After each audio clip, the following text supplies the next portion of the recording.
Hello and welcome, Internet. I am Gladiator, and I'm joined here today with Black Templar. And Yo. we are doing the Season 9 pre-analysis, if you want to say so. So, what we're going to be doing is, in the last video, we kind of had some of the teams in, but now we got all the teams, so we're going to go through what is available. We're also going to go through the picks that come in, and explain some of the coaches, including ourselves a little bit.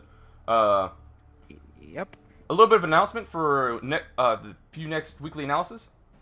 We got something special. We got a little bit of lore for the YouTuber League. We got some new announcers coming in. Might be voiced by me or Black, but we got that. We also got some highlights that we'll be trying to bring in for a weekly analysis. So, say for example, we have a really unique play, or someone gets a big kill on an enemy team. We'll have a weekly sideline announcer explaining that, talking to the other announcers. This will be great. It's gonna be fun. It's gonna be a bit of a project, so it might be a week after the actual week that's been played, just for the assets and everything else to be made correctly. So get ready for that. Get ready for Blood Bowl. And yeah, anything else you want to add, Black, before we start this analysis? But all I gotta say is, let's stop talking and let's get to crumping and see who's in this league this season. Indeed. You don't have to voice act this time, but we definitely have our ideas for announcers. So we'll keep that on the wraps. We'll make it fairly special for the week 1 of the analysis. And either way, let's get this party started. So let's talk about the teams that's available. Yes, there's quite a lot available. We have around about 16 teams available for this season, which is quite a haul for this season. We got, that's a lot of players. Last season we had 16 players. Was, I think, season 7? So, yep, I believe it was season 7 when we had that many players. And I'll tell you one thing though, the list that we've got here for the teams that's going to be playing, it's going to be blinking interesting. It's going to be very interesting. So, I mean, our list that we got of 16 players, we got the High Elves, we got the Dwarves, we got Nurgle, we got Undead, we got Humans, we got Chaos Dwarves, Dark Elves, Chaos, Orcs, Goblins, Ogres, Norse, Elven Union, or for somewhat other people say, Pro Elves, Wood Elves, Bretonnian, and Skaven. Yep. Quite an interesting array. I mean, yes, no halflings. Sorry, halfling fans, but they're not around for this one. And the lizardmen as well. No lizards either, so no scaly ogre, BS in this one. Indeed. Very good mixed bag of different things here. We got some bashy teams. We got a lot of agility teams. We got mutation teams. So some of those usual bashy teams that are strong gotta worry about these mutation teams later on in the league. Oh yes, especially with those like sharp, pointy dagger-like claws. Oh, I can't wait to see them tear the flesh of all their opponents. Indeed. The dwarves, the orcs, they usually don't have any access to mutations, but Nurgle, Chaos, even Chaos Dwarves, if they roll doubles on their players, they're gonna have claws. They're gonna have a bunch of strength. They're gonna be tearing through some armor. Oh yes. It's gonna be interesting, but also do not forget the elegance and skill passing of the elves. We got 4 elf teams. Oh yes, 4 elf teams. I think we have not had seen like this since I think back in season 4 when we had all the elf teams. I think it was either season 4 or season 3, one of the two. It's been a while, but anyways, and we also have Skaven. So there's a lot of agility-based teams in this. There's also a lot of what you want to call it, neutral, like balanced teams, like Bretonnians and Norse and Humans are in here too. We also got 2 stunty teams. We have the Goblins and the, well, would you call us ogres stunty? I say it's a stunty team because half their team is stunty. Yes, once you get 6 ogres on the field, they're pretty strong if they don't become stupid. And looks like we have a guest jumping in here. An intruder. Indeed you do. Hello, everybody. I didn't expect this. What else is new? Wait, was that did or didn't? I didn't. Oh. Yeah, well. You came in unannounced, but either way, the show must go on. We're just doing a introduction to the teams that are available, and then we'll be going through the picks as they come in. And Fair enough. either way, before we do any of that, what do you think, Black, is going to be your top 3 picks of the season for team-wise? I would say probably Dwarves, Orcs, and probably an Elf team. Okay, yeah, that's very respectable. I would definitely agree with the Orcs. I definitely could see Dwarves as well being one of the top picks. And, yeah, humans or Dark Elves are definitely going to be coming in fairly early. Definitely can see that. And what do you say, Bright? What would you see as a potential team to be picked early on? Your top 3, I should say. Let's see, top 3 to make it all the way to the end. Well, not all the way Actually to the end. realistic. Just for the draft list. Like, who do you think is going to be the top 3 Yeah. teams, in your opinion, to be picked fairly early? Because we don't have complete knowledge. We're going to be getting the drafts picks in as we come. And be doing a bit of a rundown for what the team is and how the coach is. We'll be talking about that. And we'll eventually get our picks and explain the reason why we picked them and what you guys think for our strategy and how we play our teams and whatnot. How we play as coaches, you know what I mean? Fair enough. Well, for early picks, well, Orcs are obviously going to be a fairly early one. They're Yeah. always popular. They're always popular. They're a great team. I feel like Chaos will also be will be relatively early. All right. People do tend to go for the hyper aggression that Chaos offers. Chaos is a tier 2 team, but very hyper aggressive. They do have to build up to really get strong, but once they get there, they're very, very solid. Yeah, they're more aggressive. I feel like they're one of those aggressive teams that actually have the benefit of they have decent armor Decent armor. to also go. Yeah. I'm with you. They have okay speed, decent armor. I'm with you. I agree. And what do you think the third Yeah. pick's going to be? Third pick. Well, it's a toss-up between either the Chaos Dwarves or the Dwarven team, because it's a league with a lot of elves in it this time around, so they're going to be popular. Yeah, I mean, Dark because- Elves is a high tier team as well, so like I said, that could be definitely a high pick team. Yeah, just more the idea of Chaos Dwarves and Dwarves just to try and. I could see them being picked early as a strong anti-elf measure. Indeed. Well, it looks like we're getting in our first pick. It's actually by a new coach this season. It's Space Monkey. And it looks like he's picking Orcs. No surprise there. Yeah.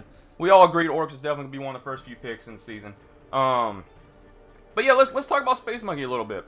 For what we know, he is a friend, a colleague of Blonde Cow from our previous seasons. So it's good to have a new friend and colleague. We'll eventually have the links to everyone's Twitch channel and everyone's YouTube channel in the future for our future weekly analysis, whatever you want to call that. And yeah, so we don't really know how this player really chooses his how his team plays.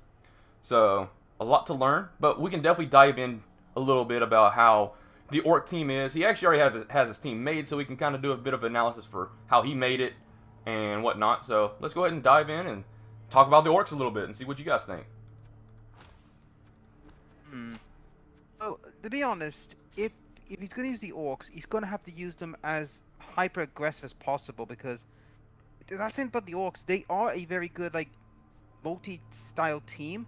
I mean, as we can see here, it's a standard affair kind of team. 4 Black Orcs, 4 Blitzers, 1 Thrower, and 2 Linemen. It's pretty much a standard affair. Yeah, very standard affair. I agree with all of this. I even agree with the thrower. Some people don't like having the thrower in here. But 3 rolls, very common affair. I don't agree with the cheerleader, though. That is a bit of an unusual thing, but I think he's doing to try and get at least 1 up on golf results. Yeah, but at the same time, you could be saving up for an apothecary. Like, minus the thrower, minus this, you'll only be missing like 10k for an apothecary. Like the thrower and the cheerleader. So that'll be 70k, so that's 20 to 30. So 20k, let me get that correct. 20k and you get an Apothecary, which is very common to get in your first game. You just got to roll better than a 2. Or a 2 at least. Better than a 1. So what do you think, Brian? What do you think about the breakdown of this team? I don't really have much to say, honestly. Orcs are they're a fairly vanilla. I guess vanilla team would probably be the way to put it. Well, like they're the few races that are first to be thrown into Blood Bowl in almost every single rendition of Blood Bowl, to be fair. True. And I don't really know Space Monkey on a personal level, so I don't really have anything to really say on him. Granted, the only thing I can say, he is a fairly rookie-ish coach, but he has experience in strategy games. Blood Bowl is going to teach him the pain of the ball and how to play it or not. Orcs are a decent team to be able to run with the ball and pass, sort of. And punch. Yeah, punching a lot. They love punching. Yeah, Orcs is a pretty good team to pick if you're just starting out, honestly. But it looks like we're getting in the next pick. What is the report, Black? Who's the next pick? Yep, the next pick is our good friend and returning coach Pig Dog, and he's picked a team which are just a bunch of brown streaking shit stains on the pitch. Skaven. He's picked Skaven. Forgot Skaven.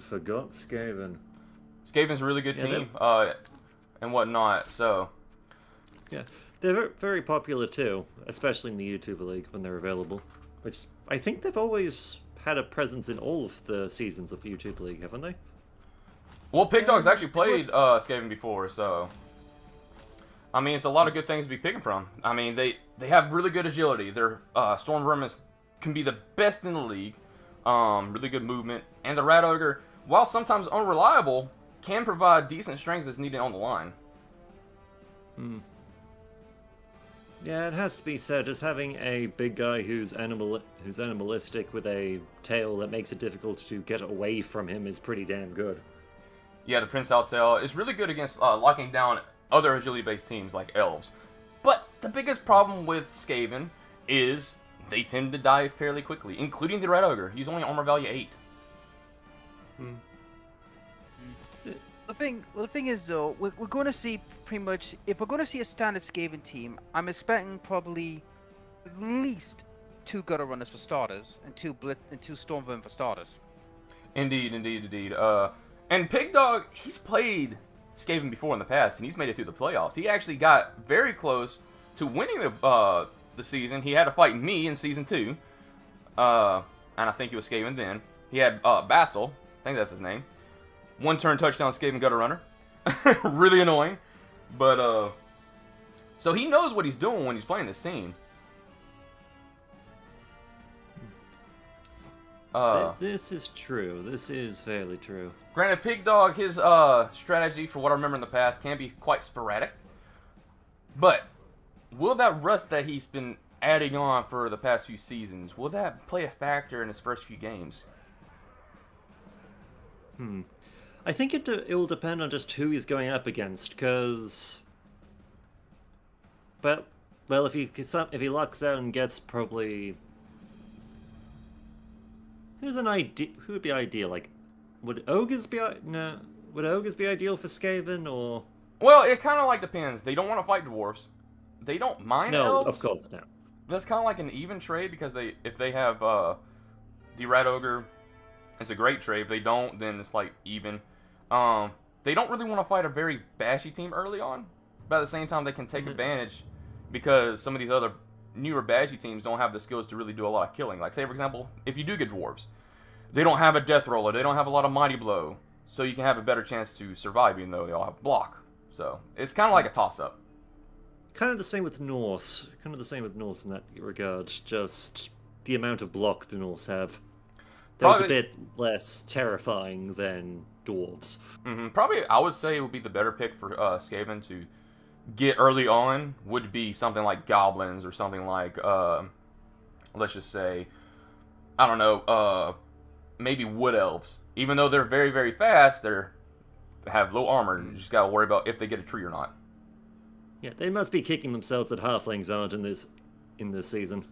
We do not have halflings in our teams available, so no halflings. Yeah, exactly. But either way, looks like we got our next pick in. What is the next pick, Bright Ops? You should be able to find the list in the Discord. Yes, here we go. It is being picked by Thanex. Am I pronouncing that correctly? That is correct. Is the returning coach of Thanex. Okay, okay. Yep.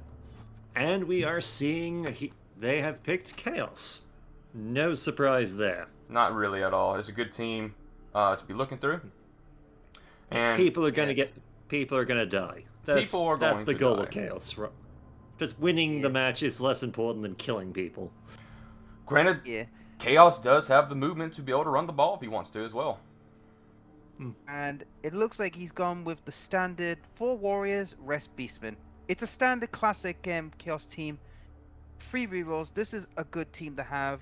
And speaking from experience as a former Chaos / season winner with them, it's a good starting team because I hate to say this about the Minotaur, but the Minotaur early isn't that great. It's usually later on when he's better. You're very correct. Minotaurs can be unreliable. They can be really good if you know how to use them. There's also the kicker with the same thing with big guys is the sooner you can get them on the field, the sooner they can potentially start hurting people. Yeah, there's always the chance to get the MVP on the big guy. Early on, big guys, it's like a toss-up. It's either, do you want the big guy and get early level ups, or do you want to wait so you have more rerolls? It's like a toss-up. It's hard to say for a lot of these Basher teams. Being a Chaos main coach, I agree with this for regular Chaos. Just because you need the rerolls. You're not a super fast team. The only bad thing about this, and this is just unfortunate for most teams, you don't have an apothecary. You have the strength. You don't have any skills. You got to be cautious how you play. You got to play safe. Chaos early is always weaker to a lot of teams until later on the season.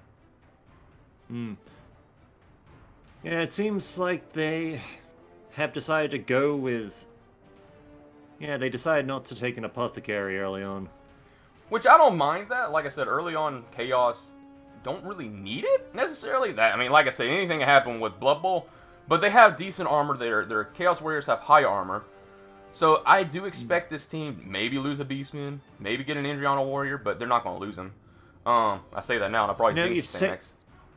Yeah, you've said it now, and when we get back here, all the Chaos Warriors are either dead or maimed in such a way that they're useless. Probably. But there's no clause yet, except unless the Norse team, whoever picks that, gets a Yeti. Well, the thing is, though, I mean, you got to look at the point. Even if you want to get an apothecary early, I think Reroll's the best choice because the fact is, because as many of you know, Reroll's double in price when the season kicks off, so you might as well get all the Rerolls you can. Indeed, I agree with the rerolls. Like I said, this is what I picked when I was winning when I won season 2 for my beginning team. So I agree with this. I think this is the exact same setup you picked, Black, when you won your season as well.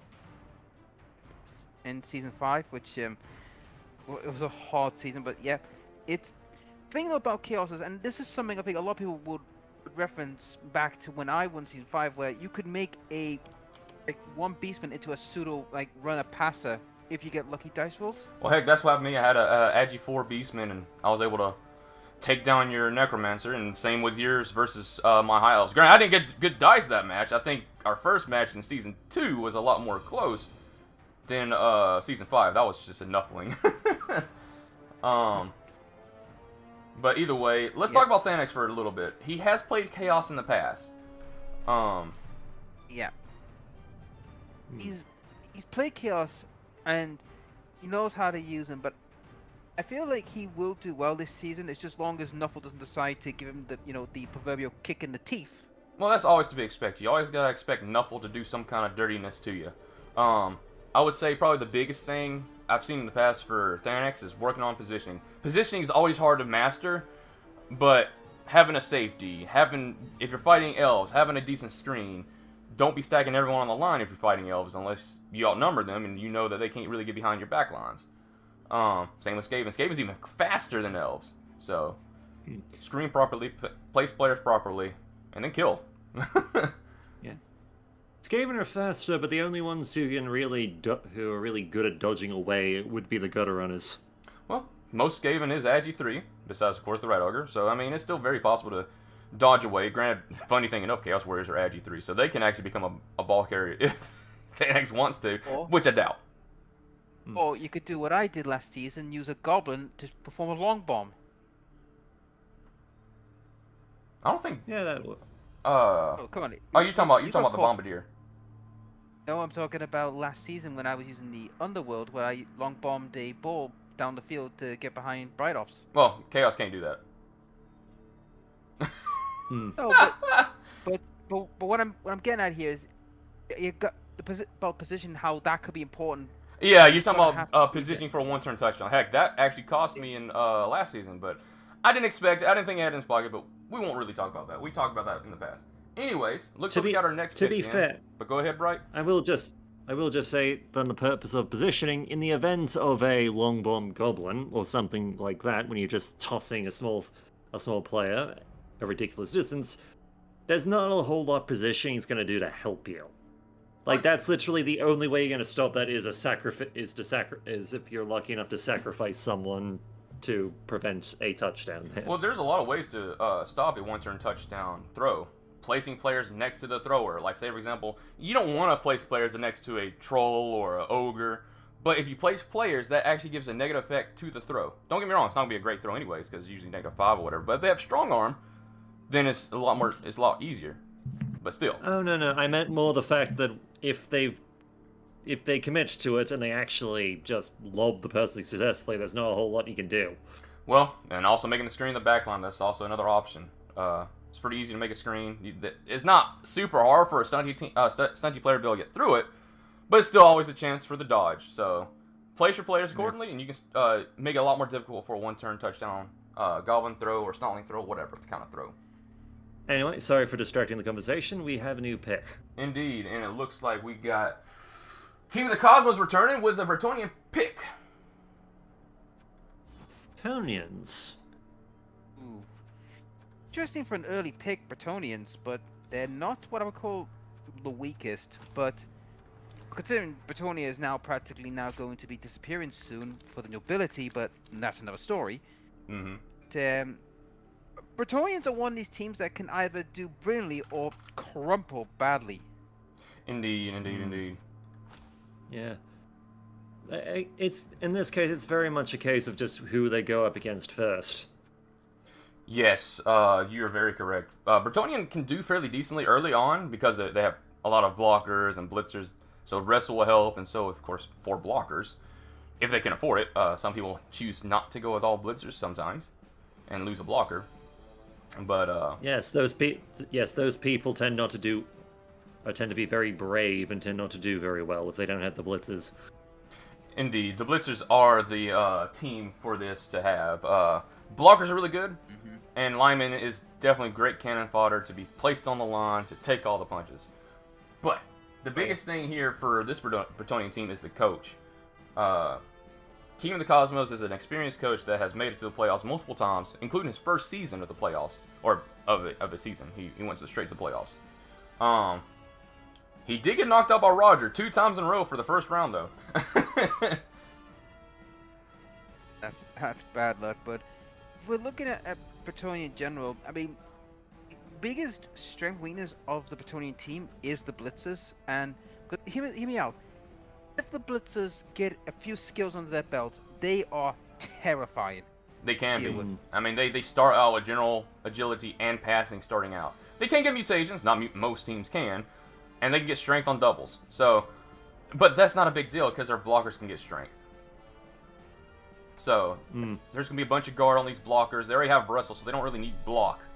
Once they get skills on these players, it's going to be a lot more difficult to bring this team down. The lineman's just going to be thrown into the fray as sacrificial lambs, and the blitz is going to be doing the touchdowns while the blocker's going to be supporting with guard.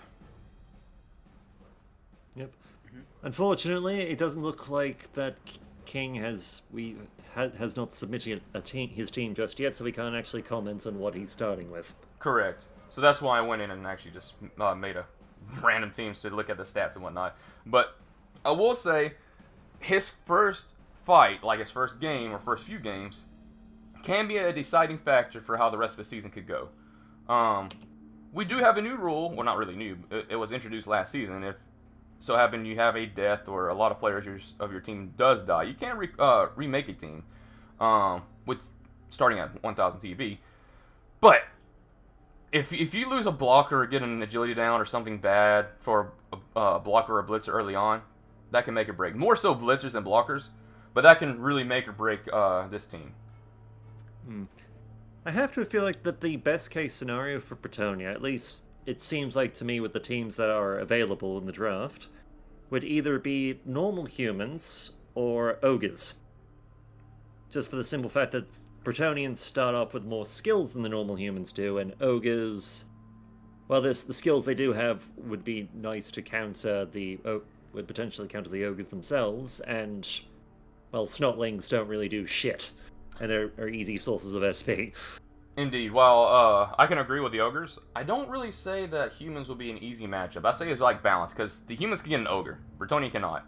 Now, it's not really that big of a deal, considering their peasants have Finn, so they can kind of just waste an ogre's turn unless the ogre kills them, which, that's their job. But yeah, what do you think, Black? True, but the thing is, though, any coach with their sword will target down those blitzers and put them out, because as soon as they lose the blitzers, that's it, the Bretonians are in trouble. Yeah, movement 7, armor value 8, strength 3, agility 3. They're a great target. The blitzers are the team, essentially. Yeah. So, I agree. Yeah, everyone else is there to be expendable cannon fodder to keep them alive. This is something we will have to also talk about the Bretonians' biggest weakness as well. Attrition will be their biggest problem. Agree. If they do lose their linemen, they have to put their blockers there. They'll have to eventually put their blitzers there. Attrition can affect this team hard, and we got some very bashy teams to worry about in the season. But they're a good elf counter, though. They have a nice agility, nice movement, and decent starting skills to build or break down a lot of these elven teams early on. But either way, it looks like we got the next pick coming in. What is our pick, Black? Our next pick is from Blonde Cow, who had a torrid time with the ogres, and we can all agree on that. This time around, he's traded big burly brutes, the stunty, rotundant, but ugly Chaos Dwarves. Chaos Dwarves. I don't know if he's made a team or not. I'm about to double check. He has not yet. So. No. Nope. But, well, let's be honest here. I mean, the Chaos Dwarves is a good pick. Let's not be around the bush. They are a good pick. A little more faster than their goody two-shoe cousins. Indeed. But the downside to Chaos Dwarves, unfortunately, is that both centaurs are good blitz pieces, but they are susceptible to being, well, grinded down if they don't get a good amount of, like, skills early on. Like, for example, like Roger did last season when he had, like, a lot of great skills with his two bull centaurs. Yes, bull centaurs can definitely make a team very, very well. Roger did fire his Minotaur mid-season last season, and it's debatable if it was a good choice or bad choice. I think it was a good choice overall, but I mean, the Minotaur did go down by a bunch of pro elves. I don't know who was those elves or anything, but yeah, that's the reason why the Minotaur was fired. But either way, yeah, bull centaurs they're kind of a mixed blessing because they have the potential to be great pieces, but at the same time, they've got 2 agility, which isn't great for a piece that's meant to pick up be your bowl carrier and run it. Well, essentially what the bull centaurs are, it's like a combination piece of a ball carrier and a blitzer. Big blitzer, very fast blitzer. Movement 9 essentially with sprint and sure feet.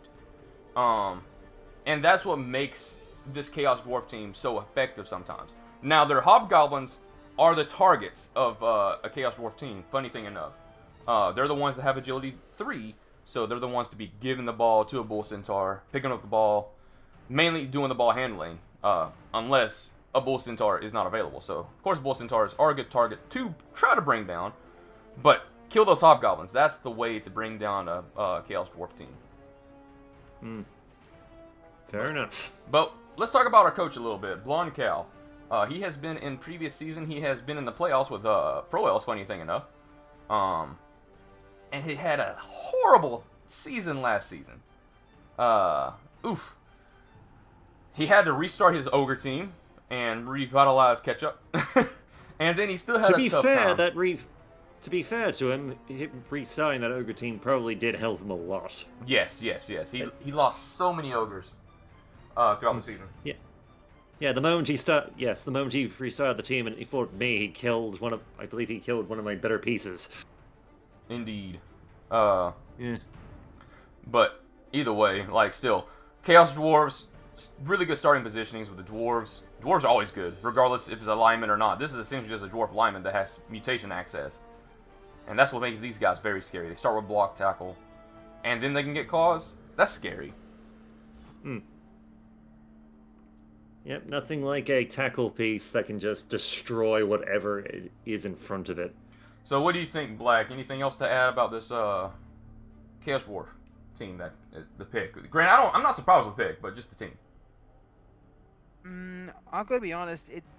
Given Blancow and how he plays, this is a good team for him.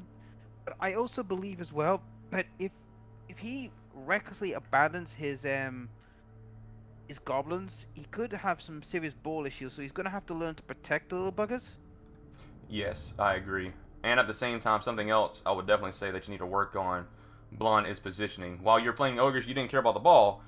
The Chaos Dwarves, while not caring about the ball either, they have better potential to be ball carriers to win the game. That can make or break your team if you're getting touchdowns or making sure the enemy team doesn't. Of course, if the entire enemy team is dead, then yes, I can understand not worrying about getting a touchdown. However, most agility-based teams are going to try to get touchdowns and win the game. More games to win, better SPP for their star players unless you kill them. But yeah, just work on your positioning. Yep. But it looks like we got our next pick coming in, and that's actually you, Bright Ops. What's your pick? Originally I was going to go with ogres, but just shortly after I made the announcement, I had this epiphany of sorts, this deep-seated feeling of dread just overcome me. Oh man. So I swapped before the next pick happened. I swapped to goblins. So you went from ogres, changed your mind, went to goblins. Very surprising pick, honestly. Grant, I'm not surprised because there has been a few other coaches that have been talking about picking goblins early in this draft. But what's the reasoning of why picking a stunty team so early and not a team like the Dwarves? I will admit that I was originally planning to go with Chaos Dwarves, but Blonde took them. Bastard. But yeah. But as for goblins, I wanted to just I just wanted a team where I wouldn't give a shit about if they die. Well, you will care about your chainsaw, but granted, he can kill himself. Yeah. I literally went with the theme. The team is called Discount Orphans, and the idea of the team is literally to see, by the end of the season, just how many people I had to replace. Or at least how many of them I had to replace how many times. Sorry, Oath, I haven't really been looking at the chat. I've been mainly just talking about the teams and whatnot, so apologize.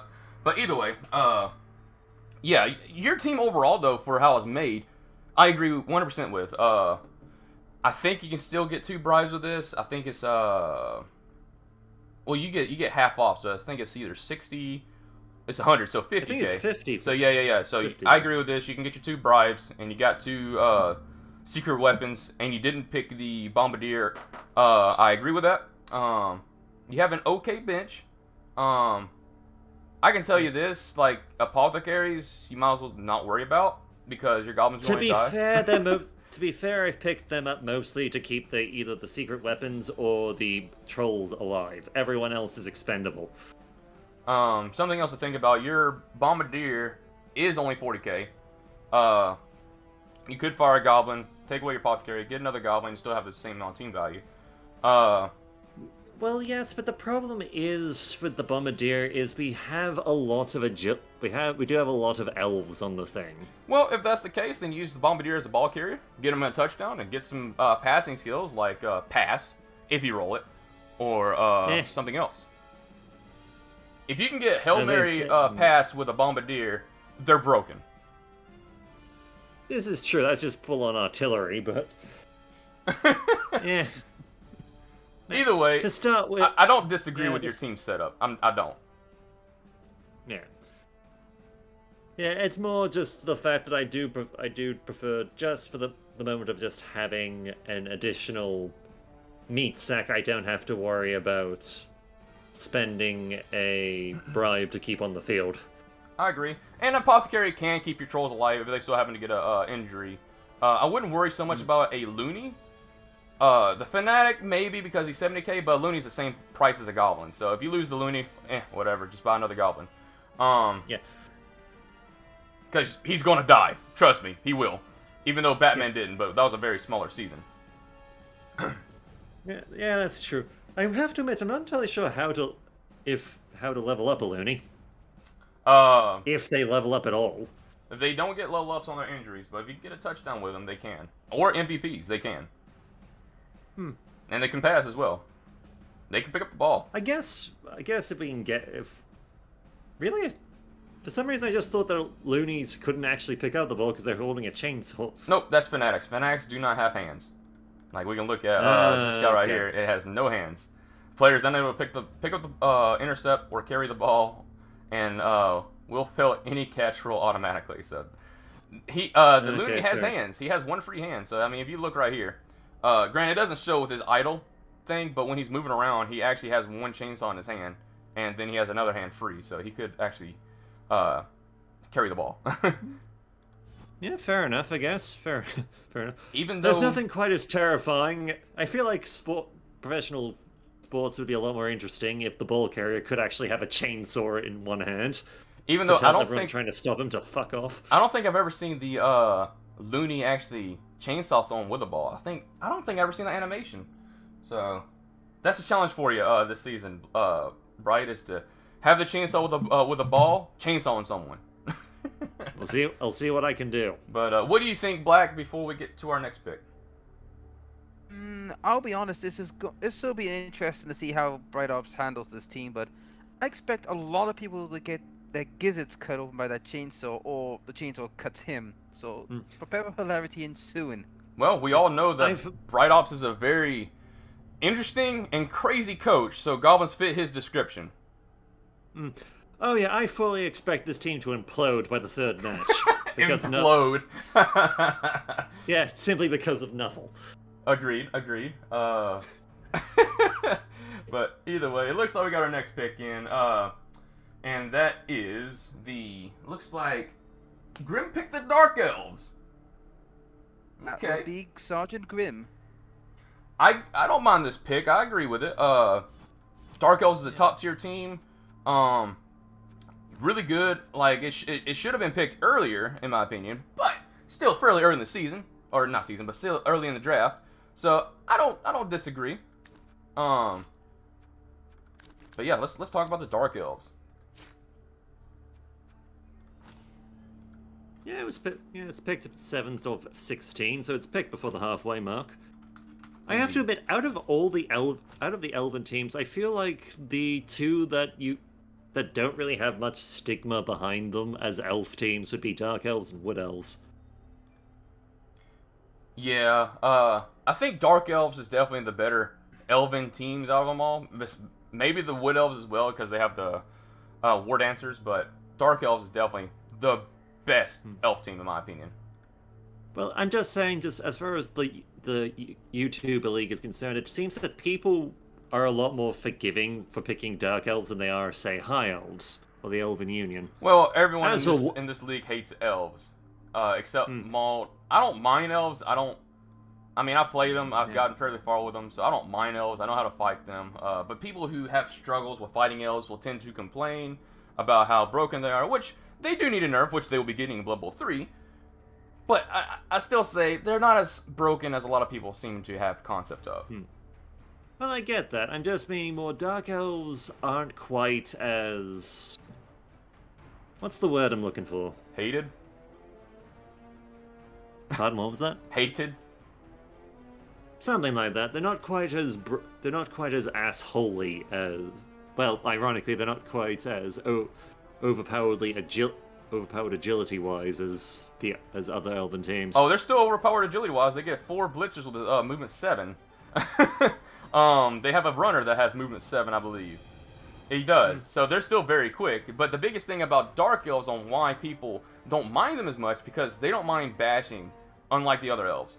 The biggest thing with bash is that if you want to bash a bashy team, they want that. They want to be in the fight. So Dark Elves trying to be in the bash sometimes will kind of say, yeah, you're bashing me? Great, I'm gonna bash you back. And then hopefully one of the elves die. That's the hope and dreams for most bashy teams. Hey, King of the Cosmos.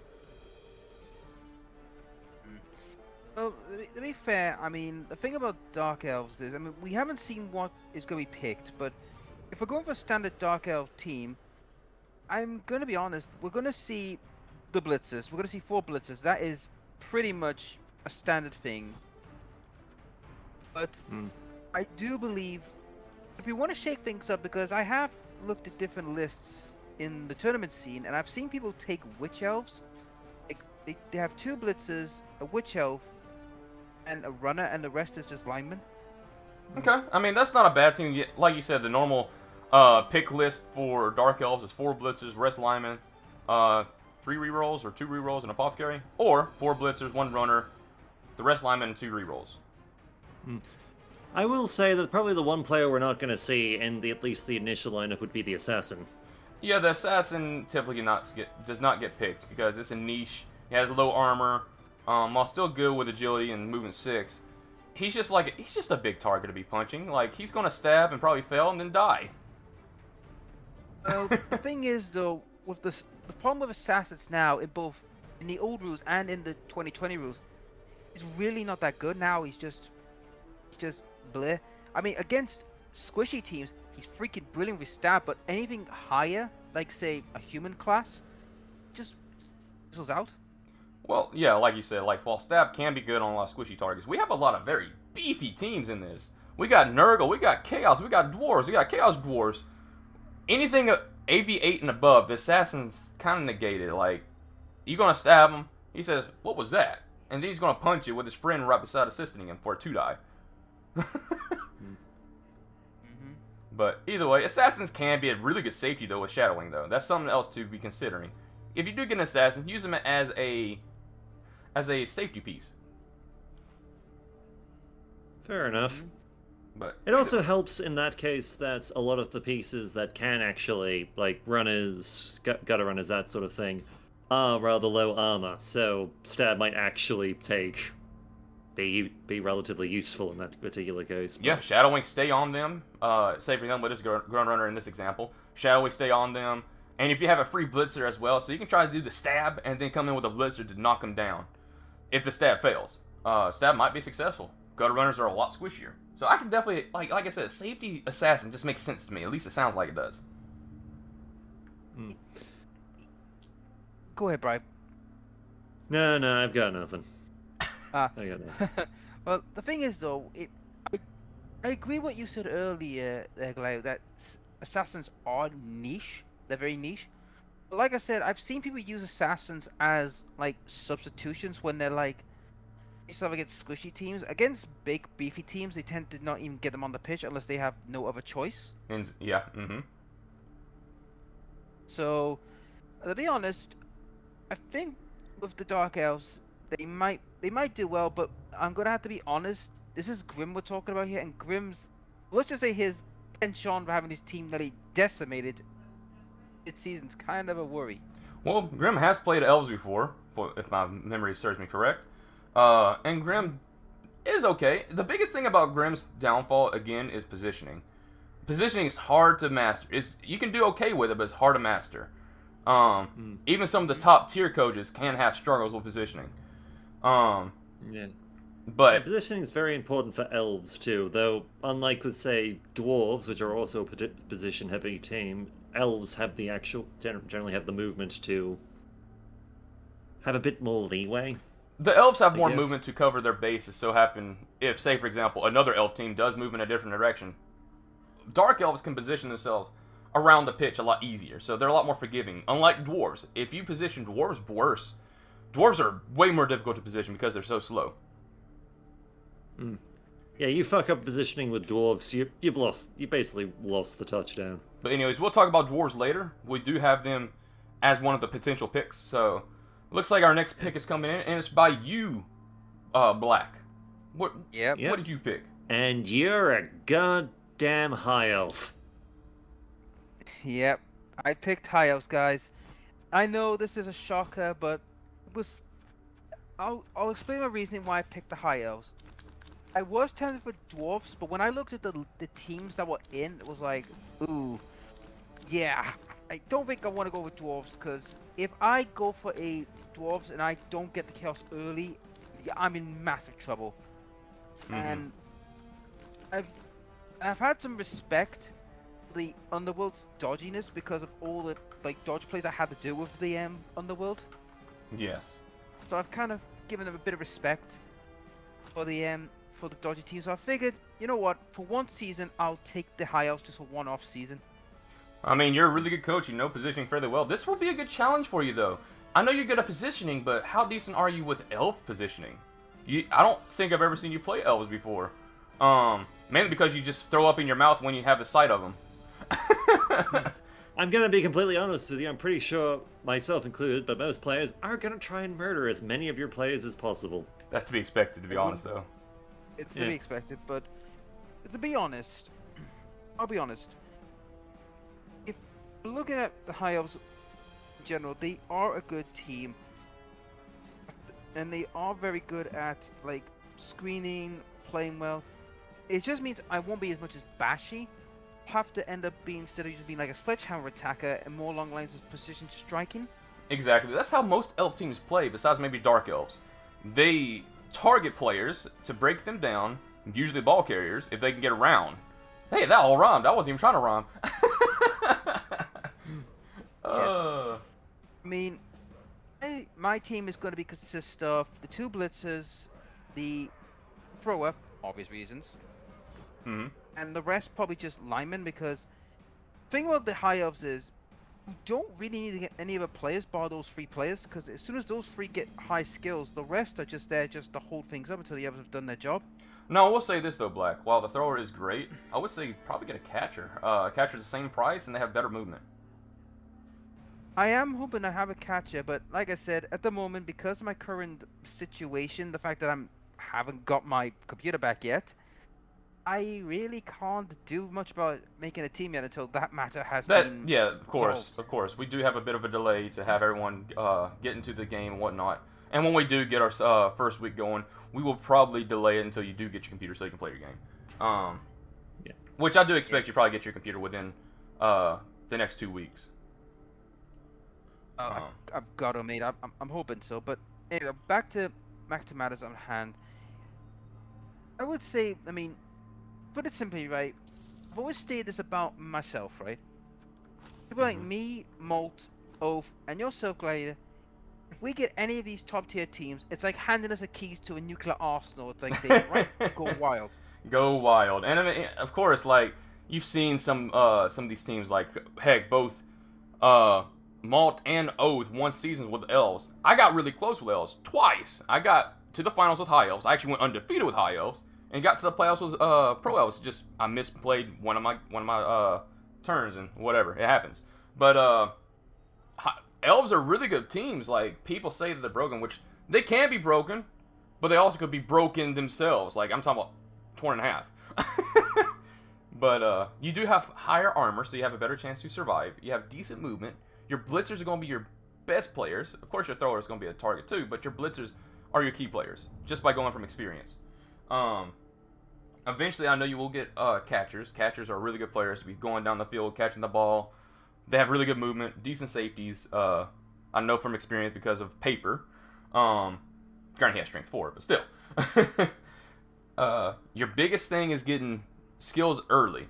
So your bigger, like say for example, you fight Dwarves or you fight another bashy team early on, that might be better considering if you do survive those teams, you don't have to worry about them and you can start getting your players stacked up and leveled up, unless you lose one of your target, like good key players, and that will be a downfall. I mean, I recall the blitzers in the High Elves, I think they've just got block, haven't they? And that's all they've got, isn't it? They start off with just block, yes, you are correct. Yes. But they they do have agility and general access starting off. They can get strength and passing on doubles. Well, if I was looking at teams I would love to have early, it would be Dwarves. Dwarf or Ogres would be the two teams I would love to have early, or Chaos. Mm-hmm. One team I do not want to have early, and this will shock a lot of people, is Bright Ops. Do not want to fight Bright Ops at the beginning. Yeah, he's going to go crazy. He's going to try to chainsaw that blitzer as quickly as he could. Oh, hell yes. I know Goblins too well. Oh, shoot. But either way. Just the Fanatic probably isn't great for you either. Like, you can outrun him, but people on the front line are fucked. Indeed. But, Bright, it looks like we got our next pick coming in. What is it? Oh, Scythe. Scythe. You've picked Wood Elves. You poor, cursed, dumb bastard. That's a surprise pick, man. We still have Dwarves available in this draft, and Wood Elves got picked. High Elves, I'm not surprised, but Wood Elves is a top-tier team as well, but I'm surprised Scythe picked them. Yeah, fun fact for people listening to this, YouTuber League, I'm pretty sure the only player who's ever finished with a season with Wood Elves is me. Yes, there is a thing. Granted, for example, I'm just using a team I made so we can look at the skills. But, yes, Wood Elves do have a bit of a predicament within this league. There is called the Wood Elf Curse. Bright Ops is the only coach in the league so far to be able to go through an entire season without quitting mid-season as Wood Elves. So, with that in mind, and they also have a curse of just straight up their entire team dying besides maybe a treeman.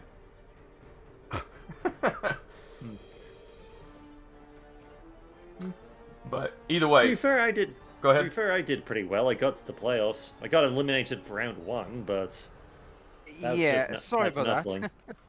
Nah, that's nothing. That generally happens with me in the playoffs. Mm-hmm.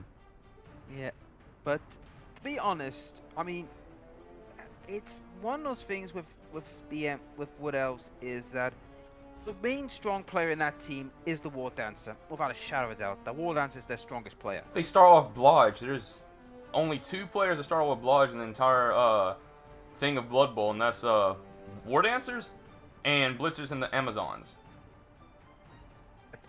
But the only downside to the War Dancer is when you start making a Wood Elf team, and you can back me up on this, Bright, that you've got to make a choice. Do you take a passing combo, which is basically a passer, catcher, and a treeman, but you lose the War Dancers for a while, or do you take the War Dancers, you don't get the treeman, the catcher? So it's basically like, which one are you willing to sacrifice? Granted, personally, when I made the team, I went War Dancer Treeman. Yep, that's what I went. I had one War Dancer, one Treeman. But to also be fair, when I was particular league I was going with had a number of bashy teams in it. So the Treeman was kind of a must. Oh, yeah. The good thing about Wood Elves is they're one of the fastest teams in the league. They all start with movement value of 7 and 8 besides the Treeman. And War Dancers are arguably the best starting player in Blood Bowl starting off. Like, the Skaven Gutter Runners are debatable as another really good player because of movement 9. But since War Dancers start off with Blodge and Leap, they're a cage diver. Not anyone's going to have guard early on.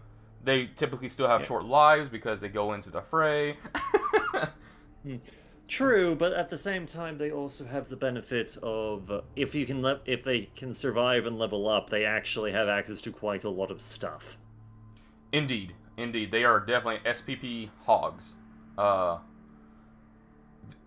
Most teams do not get a thrower early on. They just go with a War Dancer or a Treatment. But like Black said, you could go with the passing version of it and get a tree, catcher, and thrower. I think you can actually get another catcher because War Dancers are expensive.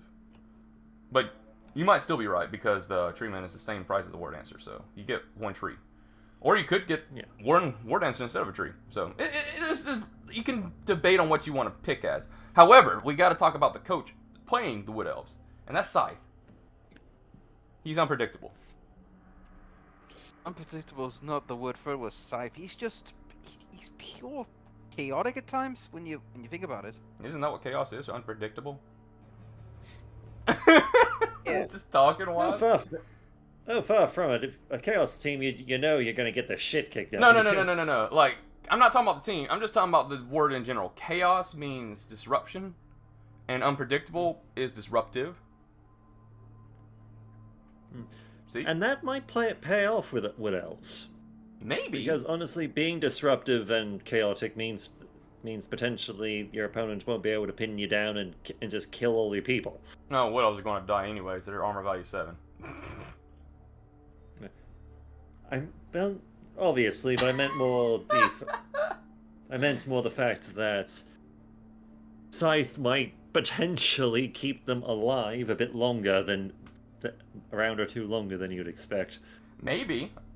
He's Agi 4. He's going to go with the elf BS, but he has played elves in the past. He played wood elves, not wood elves, but dark elves in the past. And he has some decent plays. I think that was season 4 he played them. So I mean, Scythe could become very well. I say his positioning is very weak, but he has the movement to kind of make up for it, so it doesn't matter as much. Yeah, but we will see if the curse lingers on. Indeed. So, looks like our next pick is in, and what is it? One of you. Right, the next pick is our good buddy Swen. All right. Yep. And Swen has decided to pick the stunty hairy man things. The dwarves. Well, Who's surprised about the dwarf pick from Swin? No one? Gotcha. Yeah, not really. I mean, this is Swen we're talking about. He is not one for, like, agility. He is just blunt and straightforward. He's going to complain about agility all the time, but he's definitely going to pick the bash to kill agility. I mean, to be fair, I'm pretty sure dwarves are going to suit him just fine. Probably. I mean, they all Like, the start whole with point block. of being a dwarf team is murder things faster than you. Exactly. Oh yeah. But either way, I think they start off with sure hands, thick skull, and block for the runner. I might be wrong. It might just be thick skull and sure hands, but I think they start off with block. I can't remember. Anyways, really strong team, very slow base, so positioning is key unless you just kill everyone inside. Yep. Yep. Which is pretty honestly much. what he's probably gonna do. Probably. His strategy typically is just murder everyone and then worry about the ball. Dwarves Unfortunately for him, dwarves is a good team for that. Yeah, dwarves are great at it. They all start with block, besides, of course, the Death Roller. Very strong team. He is going to have a tougher time this season than last season because we have more teams that can have claws in Mighty Blow. So early on, it's better for dwarves, but later on, if they fight a highly mutated Nurgle or Chaos team, it's going to be painful. Yeah, we'll see what happens. But like you said, Swin is not a very complicated coach. He's very straightforward and blunt. He doesn't really do a lot of strategy when it comes to the ball. He won't really be able to do a lot of strategy when it comes to the ball. He's going to pick all the strength and all the bashiness of any bashy team, and he's just going to try to run you over. Pretty much. So, it's going to be interesting to see how well he does against those very, very quick teams, how good his positioning is going to be, and how well he can survive against a highly mutated team if he fights them later. And they happen to be lucky. Yes. Because it is possible that say Chaos, because I know Skaven and Chaos only get mutations on doubles, don't they? Chaos gets normally, so does Nurgle. Skaven gets it on doubles. Okay, it's Skaven. Do Chaos Dwarves get it on doubles, or do they get it normally? They can get mutations on doubles. Doubles, Okay. yeah. Except their Bull Centaurs. Yeah. Their Bull Centaurs cannot. Just their Dwarves. I think the only teams that could get Chaos without doubles are the two Chaos teams and Underworld are the only two. Yeah. That's the only three that get it. That is correct. Normally. Yeah. But either way, Also, go ahead. as well as that, question is, will Swen will he go with the standard dwarf team or will he go the Death Roller Team route, which would be interesting. That will be interesting. He might go Death Roller, just knowing how unpredictable he is with his position. He loves strength, so he might just do that. I mean, we did say that his whole objective is to run the opposition over. Death Roller really does make that happen. Oh, that looks painful than what it really is. Dead, says Grim while his Skaven player gets run over to death. Yeah. Uh, Well, the thing is, though, I mean, for those who aren't aware what the Death Roller on is, it's basically a Death Roller, and the rest is just all blockers bar one runner. And I think it's 2 rerolls, which is not a bad list, but you are really relying on maiming your opponent quickly as possible and hope that they don't retaliate with quickly. that or destroying your Yeah. runner, because that's the only agility 2 player you have. I will admit, I do not want to fight Sven for round 1. Yeah, that's a bad matchup for you. Granny, I think you probably want to fight them early where they probably don't have a Death Roller. Then when they have a lot of Mighty Blow. True, true. It's kind of the toss-up, because Goblin... Like, if I level up and have some more tricks and stuff I could potentially use to turn it on in my favor, but at the same time, they're just a lot more better at kicking your teeth in. Yes, Dwarves can be Oh, yeah. scary until they're not. Either way, looks like our next pick is in. And it looks like we got Caveman up, and he is picking the Norse team. I have to admit, I feel like Norse should also be one of those teams that have access to mutations and doubles. Well, they got claws on their Yeti. Yeah, it's Oh. not the same. I mean, Speaking of- they're effectively chaos worshippers. They just call them by different names. Well, speaking of the Norse, and I know I'm going to go a little topic of here, ladies and gentlemen, but as I'm aware, Norse might be making a return to Blood Bowl 2020 with new model and gear because the Yeti has been spotted with a new model. It wouldn't surprise me. They are a legacy team. Yeah. But, Well, but also the fact as well, Norse were the last year's season's winners, which was a shocker because nobody expected the Norse to go all the way and win it. well, let's coach by Malt, so... And I kind of destroyed the human team while I was on the way to the road of finals. When you kill a blitzer and you kick down their star player, it's going to be easy for the other team to win. True. But thing is though, with the Norse, we always got remember the Norse have attrition issues. Yes, they Now, thing is though, the fact that Moat has shown that you can win the league with them, a lot of coaches will now look at Moat's way how he played them. At the same time, with Caveman controlling them, I could see the Norse do well under his stewardship. do. Well, Caveman is a very human advocate team player. He loves playing human teams, so he's a human main. He did really well with the Amazons. I can see him doing very well with the... wait, unless he played Bretonian. I can see him doing really well with the Norse anyways. Norse have okay amount of speed. They have okay strength. They have a player that started off with claws. If they choose to get them. block. And they all block have block across the besides the team. Ulfrinair and the Yetis. Oh, yeah. Yeah, their only real weakness is the fact that they have shit armor. Yes, besides the Ulfrinair and the Yeti, they have average armor. Everyone else has armor value 7, but they have block starting out to kind of protect them a little bit. It sort of can save them. Yeah, I mean, honestly, I think we're going to probably see a standard setup with the Norse team from Caveman, unless he wants to go really wild, have a Yeti, and the 2 blitzers, and that's it. And the rest is just normal linemen, and have a lot of rerolls. Well, what That did Malt pick early on for his team? I can't remember. I think I he went recall with the Yeti, 2 Ulfrinairs, runner 2 rerolls. Yeah, that's what he went with. He think- brought the blitzers the next match. No, he went 2 blitzers, 1 Wolfen, and 1 runner. I believe he took. But either way, Caveman's a really good coach. He knows how to position very well.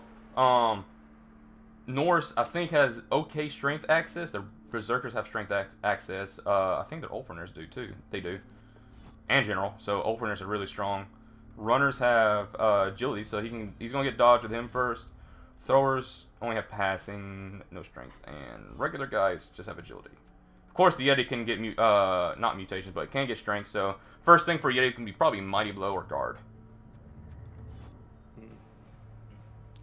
It makes sense, but I mean, if he gets a double with the Yeti, he gets block on this brute. I mean, we all know a fucking claw wielding big guy is terrifying. I mean, I can vouch for that with my troll. It's like you have that on the field. It's like, good God, run.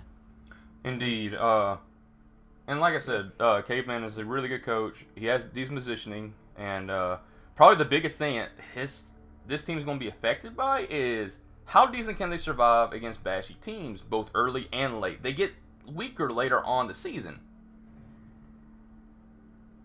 This is true. I would say his worst matchup, and this will shock a lot of people, but these are the 3 worst matchups he can have early on. It'd be Elves, Dwarves, and Ogres will be his worst 3 matchups early on.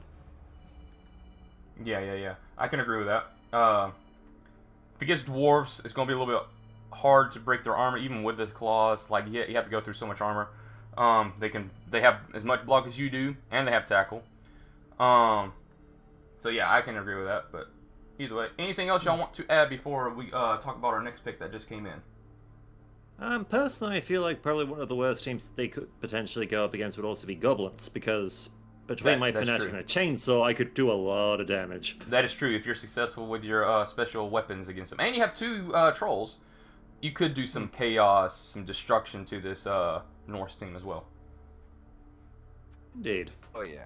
But either way. Anyway, new pick. Looks like our next pick is in, and it looks like it's Roger, and it looks like he's picked the humans. But I did a little bit of mutations here and did some chaosness, and it looks like that team became a little bit undeadish. Yeah, I mean to be honest, right? Roger picking humans is an interesting choice because I pegged him to probably take the undead or Nurgle, anyway, bashing team, but humans isn't actually a good call. The fact that they've made it this far is quite surprising. Yeah, they're a tier 1 team. They have really good stats across the board. They can get 4 blitzers and ogre, catchers, throwers fairly early on, and still do very well. Oh yeah. Yeah, and it's in a league that's full up with both bashy and agility teams. Humans is a pretty good middle ground. Oh shoot, guys! You know something I just now realized? This human team looks like their blood's been sucked out. I don't see the team, but he's actually changed them to vampires, I believe. He has a chance to change them to vampires. Really? Yes. I don't see his team. I think he did make it. I think I can actually look it up right quick. Yeah, here we go. I just gotta look it up. Give me a second, and I will tell you what it is. Well, I've noticed we've got a rat just sneaked in. Yeah, that is Pig Dog's team. Y'all can talk about that while I try to find his team name for Roger. Yeah. Let's have a look at this rat team, see what he's picked, because we were wondering about this earlier. Ooh, no rat ogre, but he's gone with an apothecary as a choice. He went with cheerleaders, fan factor, and assistant coach. I don't know if I agree with that. Apothecary's fine, but cheerleaders, fan factor, and assistant coach. I mean, 3 gutter runners is not a bad call. He's got a thrower. He's got 2 storm vermin. Yeah, I agree with you. I mean, the 30k he spent on those, he could have saved them up to buy him. You can just get another gutter runner. No, really. Yes, you can. It's 80k. If it's 30k, he takes away the lineman and replaces it with gutter runner. He has 80k at that point. Yeah, but I feel I know what he did that for. He wanted to have a deep bench for the season because he will still have the deep bench. He will still have the deep bench. He removes the lineman, gets rid of the assistant coach, fan factor, and cheerleaders. He'll have 80k. He can put a gutter runner. It's an interesting team, I'll admit, but to be fair, I'm pretty sure 3 gutter runners. You don't need 4. 3 of them is debatable. Probably enough. You can have a spare. Gutter runners tend to die. I would have the 4th gutter runner myself. But I mean, to each their own. That's just me. Pig Dog made his team the way he wants to, and that's fine. That's the great nature of making teams. But either way, let's see if I can find a Roger's team right quick.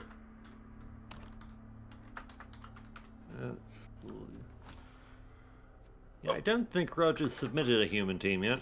No, it's not a human. He's made a vampire team. There we go. There it is. I allowed him to be able to swap to vampires because I've been trying to flip and get him for like last 4 seasons. And like I said, everyone else picked their stuff. Vampires is not a great team in general, so it's okay. Well, I had a lot of fun with vampires. Well, I'm just talking about in general. Vampires are not a great team, so I'll let it pass because humans are a tier 1 team, vampires are a tier 2 team. So whatever.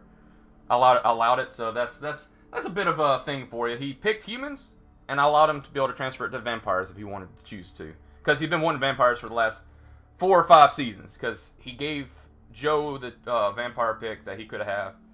I don't know. It is what it is at this point. But yeah, this is vampire team. Very, very standard. Okay. Fair enough. He has 4 vampires. I don't know if I agree with 4.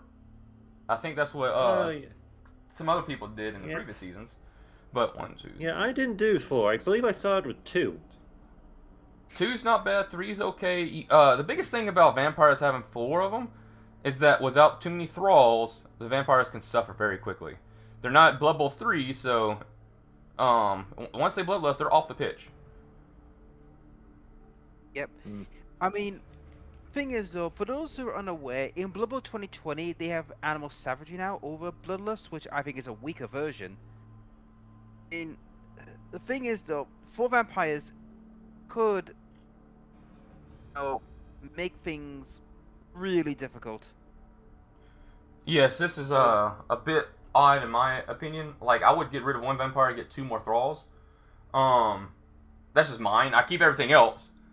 You don't really have to worry about apothecaries much because regeneration, but this is going to be difficult. It's nice to have apothecary. It's nice to have apothecary because I know that anxiety. I do agree getting apothecary as soon as you can. But I don't agree with the 4 vampires. Roger, to each their own. That's fine. But still very, very weird. Yeah, if I recall, I went 2 vampires, apothecary, and as many rerolls as I could get. Yes, I think that's correct. And I made an icon for you for that team. Indeed, you did. I appreciated that. Oh, you won the losers, I think, the season before, which we don't have losers anymore, so enjoy it while you can, I guess. But either way, still, he has actually lower team value as well. Does he have any gold? He could get another thrall. Oh wait, this is a different team. What am I looking at? Oh, this is just Roger's team. My bad. He does not have any money. Here we go. I need to invite this team anyways. While I'm at it. So there you go. There's Roger. Looks like our next pick is up, and that is me. I get to pick something. So what do we got left? We got Nurgle. We got Undead, Elven Union, and Ogres. Undead's okay. I'm gonna go Nurgle though. Nurgle's my team. Yep. Hey, you gotta stink up the joint. Hey, I'm a big bad anyways. I'm already stinking up everything already. Everyone hates me, so I might as well make them suffer while they're in my presence. Oh god. I'm gonna have to wear a gas mask for future analysis now. Don't worry about it. Hey, we won't even be here anyways. We'll have announcers doing everything, so don't worry about it. I might have to warn my friend to wear a Deathcore Krieg mask. But either way, right, I have already made this team. Yep, we're having a look at them. Having a look at the Plague Drones, as Glad has decided to call them. Indeed. You've gone with 2 rerolls, a Pestigore, 4 Nurgle Warriors, and a Beast of Nurgle. With the rest being Runners. Very typical Nurgle team. Yeah, pretty solid. Now, it is debatable. I could remove a Beast of Nurgle and get a reroll. But I want the strength. I'm not gonna lie. I just want the strength. Nurgle tends to be fairly strong. They have regeneration for their good players. Yes, the reroll is expensive, but at the same time, I should be able to get it. Hypothetically speaking. Yeah. And of course, you got the Beast of Nurgle, which is probably one of the best big guys in the fucking game. starting off big guy is definitely one of the best in the game. He has mutation access. It's amazing. Actually, he has mutation access on doubles. I didn't remember. Don't remember that. I would disagree with the fact that he is the best big guy. I would say that belongs to the tree member. I said one of the best. I didn't say the best. The best. Well, I mean, Beast of Nurgle, you've got tentacles, you've got hard-headed already. You got the disturbing presence, which is useful for screwing with more agi teams. Mm-hmm. You also got ugly. You got horrendously ugly, which means that there's a chance that that someone trying to block a Beast of Nurgle is going to just go no. If they roll a 1, then that is correct. Yeah, it saved me a few times when I was playing Nurgle. And you've got Mighty Blow from the get-go. Yep, and they have disturbing presence, so any agility-based teams will have a struggle trying to pass in his general direction. I already mentioned that, yes. I didn't hear that, so I just repeated it. Yeah, and of course you have the benefit of if he kills someone, you get a free kills. Well, a normal human-ish person, you get a rudder. Anything that is strength 3 or 4, that has regular stuff and not anything extraordinary, can be recruited as a rodder. Yep. Yeah. Well, the thing is, though, I mean, the only thing I would say the problematic would be for you with the Nurgle, and I think we can all agree, you're not that fast. No. Your rotters are... Let's not beat around the bush with the rotters. They have a nasty habit of really dying horribly at times. They can. That is correct, yep. And the thing is, though, your Pestigore will probably be your main ball carrier, because I don't see the Rotters holding the ball for too long if they don't want to get, murdered in the process. Yeah, my Pestigore is going to be the main ball carrier, and that's why I named him Tom. And his disease is, I can't even say it. I just saw it, and it was great. Babesiosis, or whatever it's called. Babesiosis. I don't know. I'm bad at disease names, but it was great, so it's essentially Tom Brady. Fair enough. I don't really care for Tom Brady, but yeah, it's a good name for a Pestigore, I guess. But to be honest, I kind of feel that this matchup will be your team will do well in the season. It's just as long as your rotters don't fall apart on you. Yeah, they probably will, but I'll eventually get spares. My biggest concern right now, if I don't have to replace any of my other guys, is getting a team reroll. Yeah, I would say your worst matchup to start with would be I'll be honest, would be against Dwarves. Yes, Dwarves. I'm not caring so much about Chaos Dwarves, but regular Dwarves would not be a great matchup because I don't have anything to really counter that high armor besides, of course, my one Mighty Blow piece. Goblins will also be a bad matchup for you because you really have no way of stopping them. Yes and no. Goblins, their chainsaw is the only thing I really got to worry about. Of course, their trolls can be a bit annoying, but I can outstrength them. The Fanatic is going to be fun. That's what I'm saying. That's the only thing I have to worry about. But I have higher armor. You said the chainsaw. Oh, Fanatic. It's basically the secret weapon stockpile. I'm not worried about If I had the Bombardier, it would also be worse. Sort of, because I have Disturbing Presence to kind of counter that. Well, true, but at the same time, if he throws it from outside the Disturbing Presence, then you don't have the agility to potentially catch the thing. That is true, but unless it's a Pestigore. But the farther away you throw, the harder it is to throw. Fair enough. But anyways, back to what I was saying is flipping. I'm not worried about the Fanatic because if I can get him isolated, then he's dead. He's out of the game because once he goes down, it's an automatic injury. True. But either way, I'm pretty happy with this team that I've made. I don't know. I might get rid of the Beast Nurgle, get a reroll. Those two can be swapped, but it's kind of hard because you want the strength. To be honest, I would say, I think you made the right call with the Beast Nurgle because, if you do buy him, it's going to ramp up your team value tremendously. Yep, it's 140k. Same with the reroll, though. Same with the reroll, but to be honest, having the Beast Nurgle early means you've got a very strong line. It means your lineout's gonna be very strong. It's just you've got to have to be very cautious about your back line. Yeah, which I know my positioning very well. I mean, I played flipping elves, and I know how to screen. I know how to counter elves, but positioning is definitely key when it comes to Nurgle. and I'm the coach that does know positioning fairly well. There's some times where I slip up, but I think I'm one of the better coaches that knows how to do positioning. But either way, All right, and this is with my that team. ego flattering out of the way. Speaking of another I do coach that believe has yeah. interesting choices. Yeah. I have to admit, I am kind of surprised by this one. Are you? Just simply because it's taken so long for them to be picked. Really? Yeah. Oh yeah. This what is it, Black? What is this next team pick? Right. I'm gonna call you Gil because I cannot pronounce your name, so sorry, buddy. Galentio. I know the reason Galentio. I know the theme behind his name. I know it because he told me. Then I cannot pronounce well because being a Geordie, it's kind of hard for us to pronounce certain words. So please forgive me on that. Pick the undead, which I agree with you, Brian. It's very late in the day, and oh God, dead. Dude, did you do this on purpose? Because I've started a Final Fantasy 9 run and you picked Dead Fantasy 9. Probably. Because for those that are aware, I've started a Final Fantasy 9 playthrough, and a friend here he loves Final Fantasy 9. He must have copied it after when I started it. His favorite character in Final Fantasy 9 is BB. Yeah. And having a quick look at the Dead Fantasy 9 lineup of the actual team name for the undead from Galentio. Let's see, 3 rerolls, respectable. 2 mummies, 2 whites, and let's see, 3 zombies, a skeleton, and 3 ghouls. Very standard affair.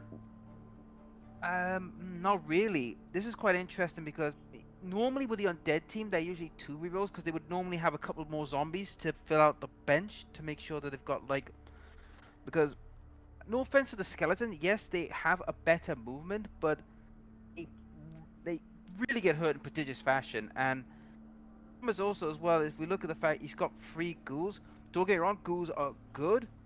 As soon as the ghouls are taken out, that team's in major trouble. That's probably why he has 3 of them. To kind of negate the chance of losing a ghoul. Like you said, ghouls are really good players, but they don't have any way to come back. They don't have no regeneration. I don't mind the skeleton pick. I actually like skeletons better than zombies myself. I prefer the movement so I can stream better. But anyways, yeah. And I don't mind this. I don't mind this setup for the undead. This is probably what I'll be picking if I was picking them myself. I might get rid of a ghoul. Maybe a reroll, get a bunch of spares to be able to foul the living crap out of everyone. But this is still not a bad team setup. I like it myself. You're always going to get the mummies. You're always going to get the whites. That's guaranteed. And you're definitely going to get at least 2 ghouls. So everything else is kind of like a toss to what you want. Indeed.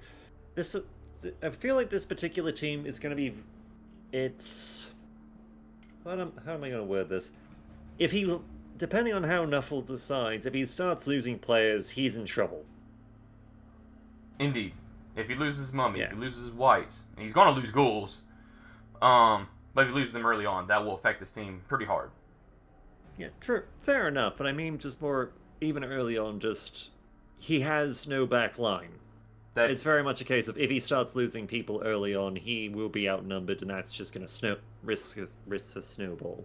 That is true. That is true.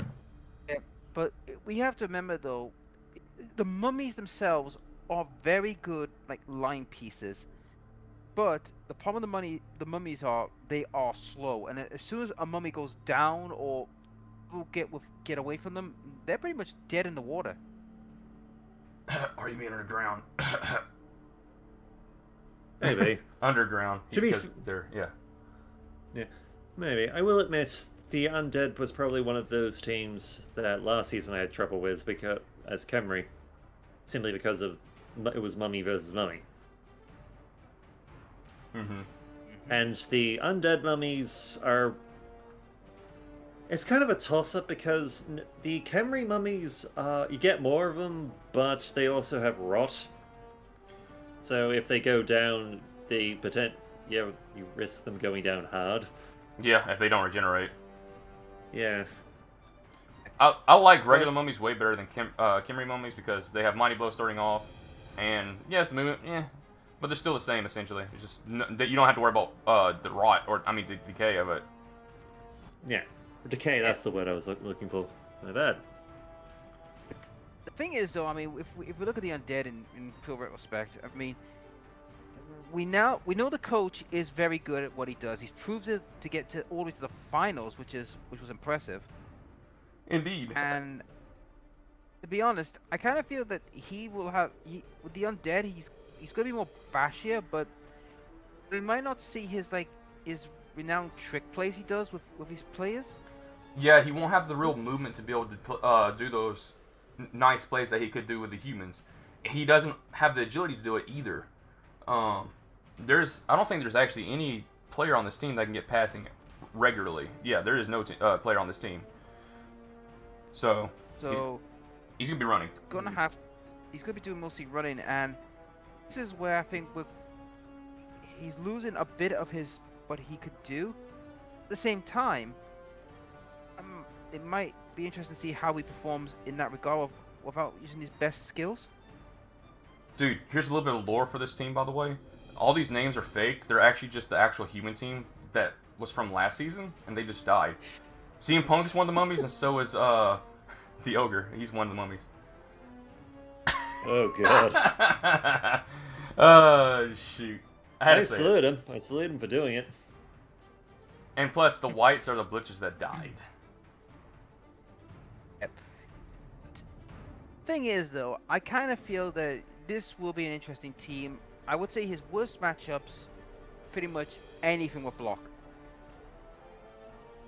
Mm-hmm. Anything with block. So basically, Dwarves, the Norse, the Chaos Dwarves, heck, even the Goblins could be a worse matchup. Yeah, a lot of things get really counter. Heck, Nurgle is actually a pretty good counter against this team as well. So's the Elf teams. Yeah, the Elf now that I mentioned Goblins early on, it's definitely between the Chainsaw and the Fanatic, because mummies can't run that fast. The biggest thing about Goblins, the reason why they can be a bad matchup for a lot of teams, is just because the Chainsaw and the Trolls. It's not only that; it's the fact they've all got dodge Goblins. They're hard to pin down. Oh, you go on a 2-die almost every single time, though. Trust me, I play Goblins. You're gonna lose a bunch of Goblins, even in game 1. Yeah, that's been factored in. As I said, I fully intend to see just how many players are going to have how high the number next to the player's name is going to get before the end of the season. But either way, let's move on to our next pick that just came in. And Yep. Bright, it looks like Malt's got his pick in. What is it? It would be the Elven Union, but that's normally would be, the whole raving of, oh, elves, yada yada yada. This is the second last pick, and it's either the Elven Union or Ogres. Indeed. So that means that Oath being in last place gets the Ogres. But we'll talk about him in a second. Let's talk about Malt and the Pro Elves.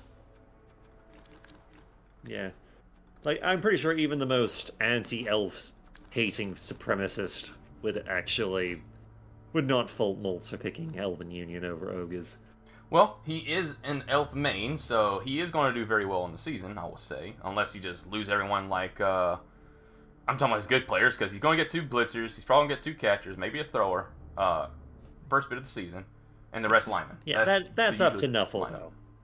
It's up to Nuffle. I'm just talking about from experience here, dude.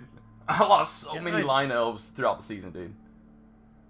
Yeah, I know that. I get that. I'm just meaning more the idea of who lives and who dies with the Elven Union. It will be onto the grace of Nuffle. That is true. That is true. But still, this is a more fragile team than Dark Elves, so Malt will have to be accustomed to that, which he kind of is with Norse. Nowhere near much strength, so this is going to be a very strategic type of team. Yeah. Yeah, the Elven Union's an interesting one, because they're not as quite as bashy as the Dark Elves, and they're not as agile as the High Elves or Wood Elves. They're sort of a bastard middle ground that doesn't really... it can work out, but it can go wrong very quickly. Oh, yeah. The thing is, though, with the Elf team, I mean, like I said, talking about Molt here. Molt is a phenomenal coach. I mean, he's a two-time winner, and it's his elf main. I could see him being one, if not one of the favorites to win the season because of this. But like you said, it all depends on, how much damage he takes in the early years of his team. The early games is definitely going to be a huge deciding factor for this Elven team. If he gets Dwarves early, that'd probably be best for him, so you don't have to worry about them later. Because he can replace his players at that point if they do so happen to get an injury or death at that moment in time. Oh, yeah. On one of the key players, I should say. You're not going to care about a lineman. A lineman, they're going to die, you're going to get loners, you're not going to care because that's how it is. If you do so happen to get a deep bench, you're going to love it. If you don't, then you're going to be used to it. That's typically the pro alpha way. Yep, and message to all coaches: if you want to stop this team, take out the blitzers, the catchers, and the throws, kill them off, and that's it. That team's in trouble. Here's a tip from a player that just finished playing Pro Elves. If you want to destroy a Pro Elf team, number one, just pile through all the linemen, because eventually he's going to have to put positionals to defend his pieces.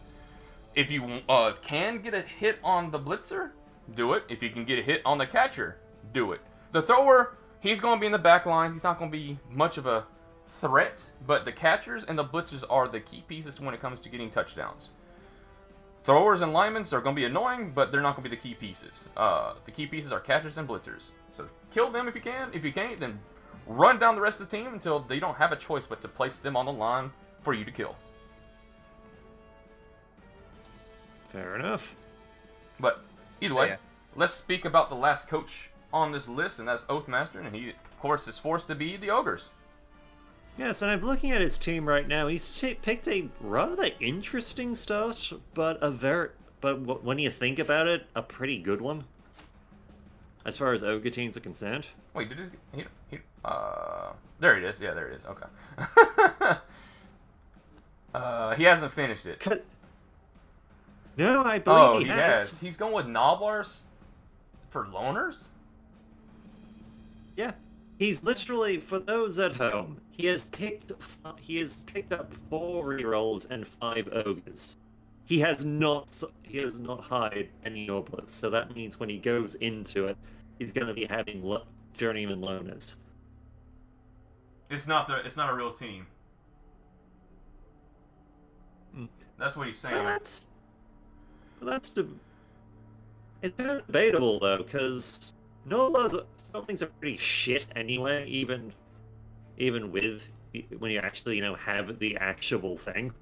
Are you going to So the idea of him actually just putting all his eggs into the ogres and then just having disposable snotlings is actually a fairly good one. Like, in the event that a snotling actually does do something and gets SP or levels up, he can just hire them.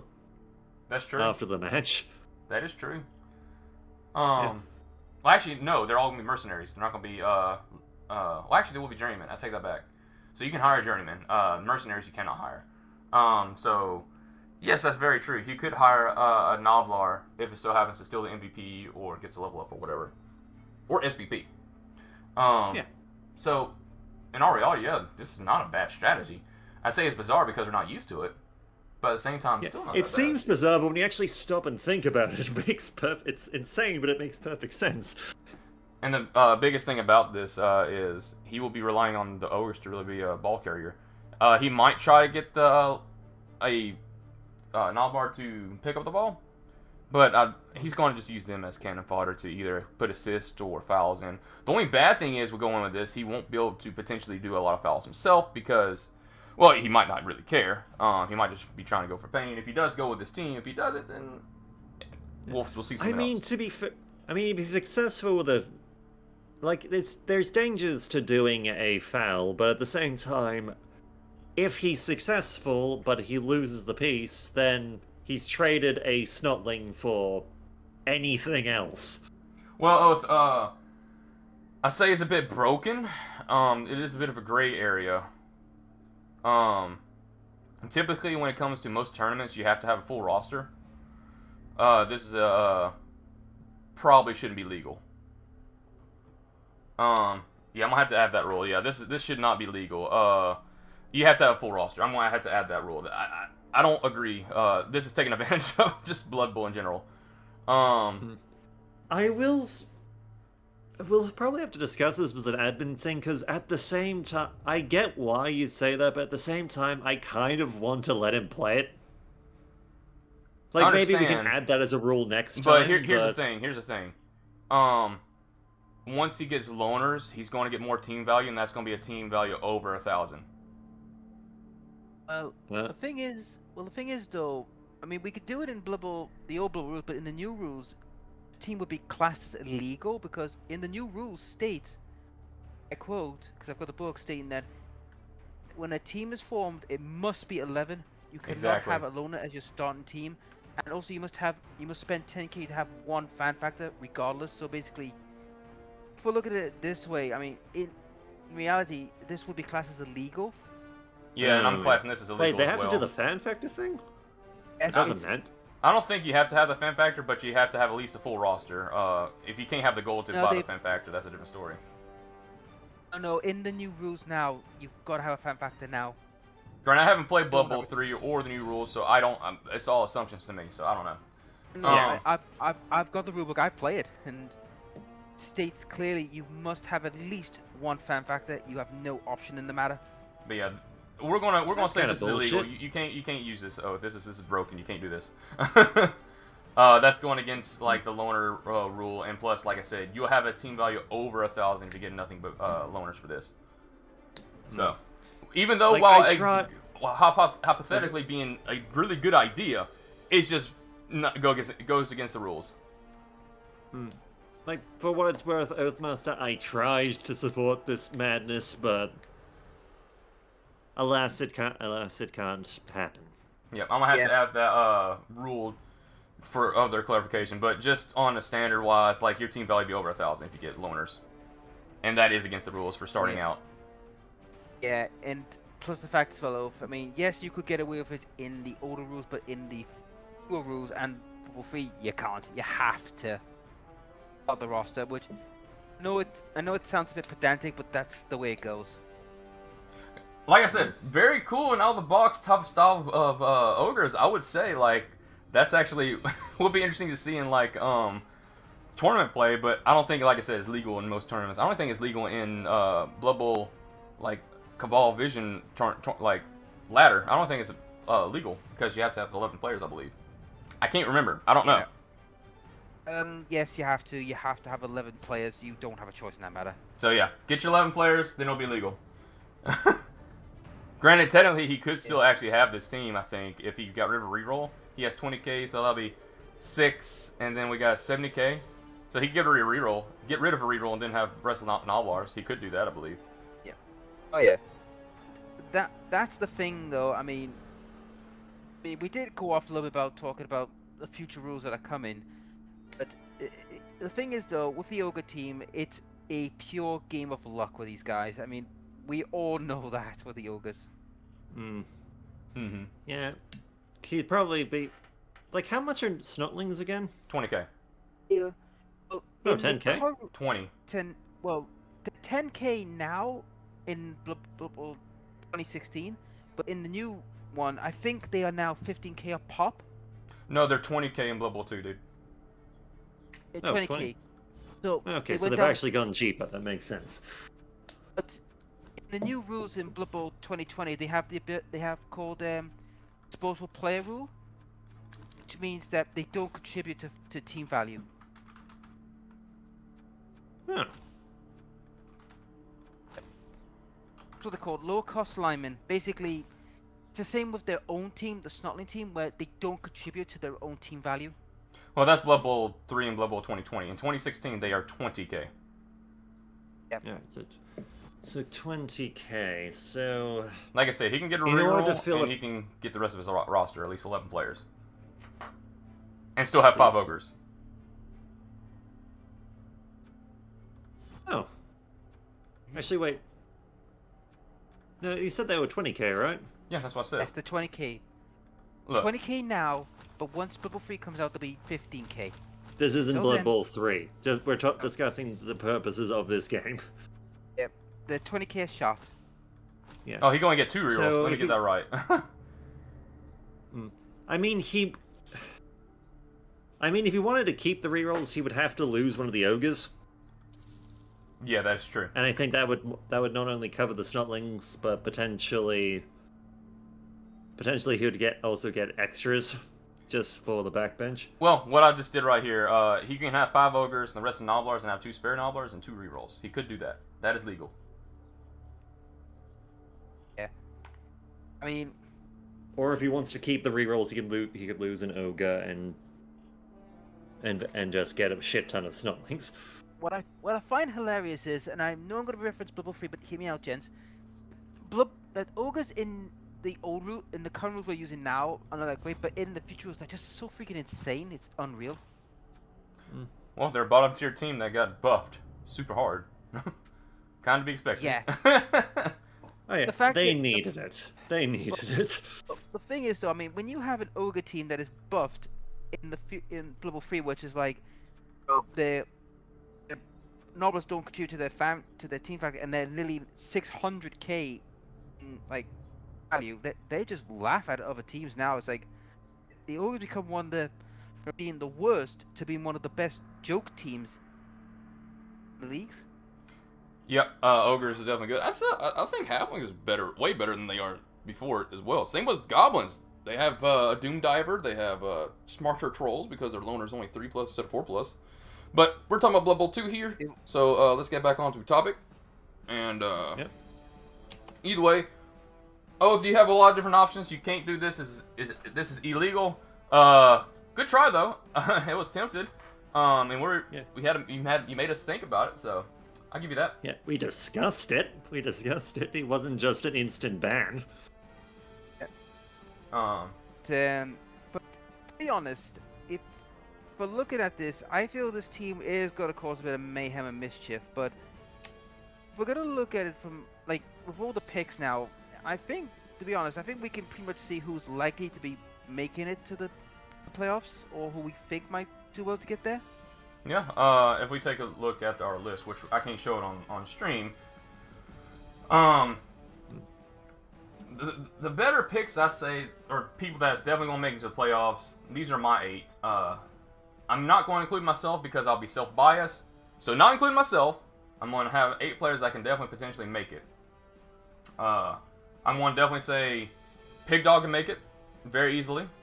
Thanax can make it. King of the Cosmos. Malt. I say U-Black. I say Swin with the Dwarves. I say Blonde Cow with the Chaos Dwarves. And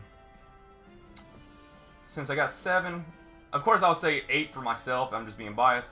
But without me, I would say, this is hard, either Space Monkey or Galentio. One of those two. It's kind of hard to place those two. I just don't know how Space Monkey plays. So he's a bit of a random wild card. That's why I went with Galentio.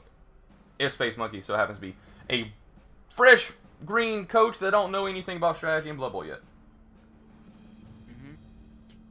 Oh, to be honest, I think my 8 teams who I think will make the playoffs will be, and some might shock people, but I do believe Molt, hands down.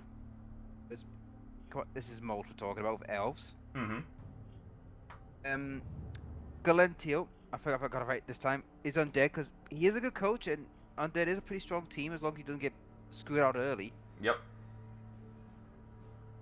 Other choice I'm going to say would be Skaven Pig Dog because, well, it's Skaven. Yes. Tonia because King of the Cosmos always, he somehow makes it to the playoffs every time.